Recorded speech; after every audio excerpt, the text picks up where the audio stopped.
Now that we've had this tumultuous week and what is a tumultuous time, how do you feel about the market today, and what does your positioning look like? Yeah, look, I've been pretty bearish for the last few years, so I've kept most of my stuff pretty well hedged. But now I think it's reached a point where there are some companies that are just sort of given away. You know,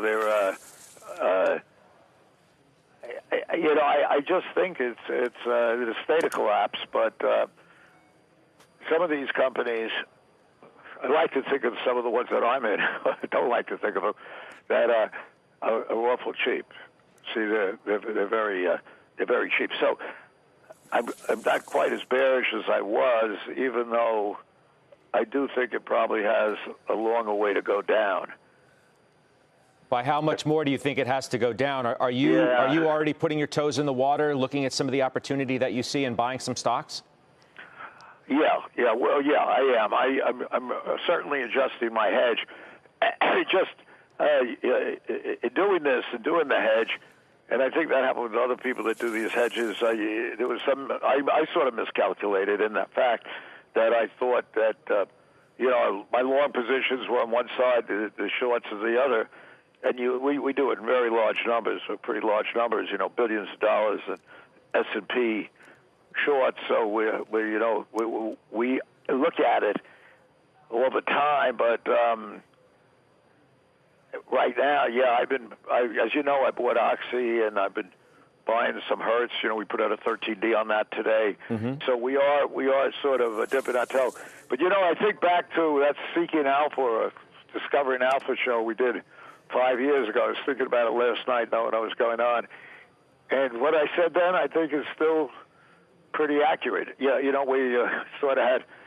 I had a cartoon with Larry Fink, and we remember it well. Was pushing the party bus over the cliff, and I think part of this is definitely from the fact that there's just too much money floating around. So all that money floating around over these years is there, waiting for some match to ignite it, and the match has sort of been this coronavirus. So you have what you have here is a situation where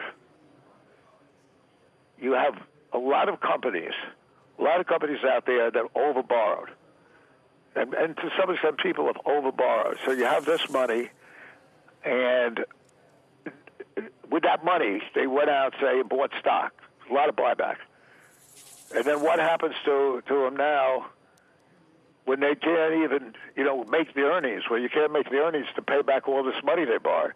So they were sort of on a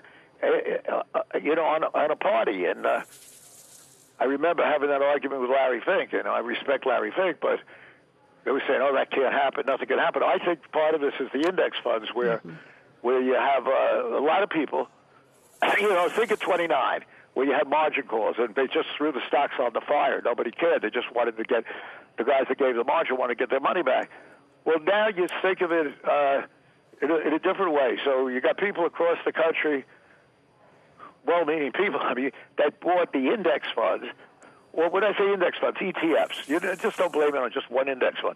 They bought ETFs not really knowing, but their neighbors were buying them, and they can't make any money, putting their money into treasuries, so they bought them. And then when they get panicked, they don't even know what they owned. When I was a young broker, my next-door neighbor would buy stocks, but he would know.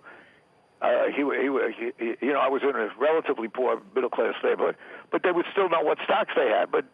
So they wouldn't just throw everything away. Here they just go to the fund and say, "Okay, give me my money," and you have a machine that goes and sells the stock.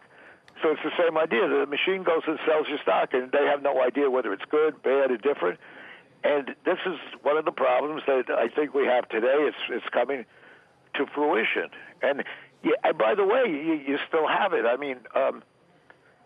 My biggest position, by far, is a short.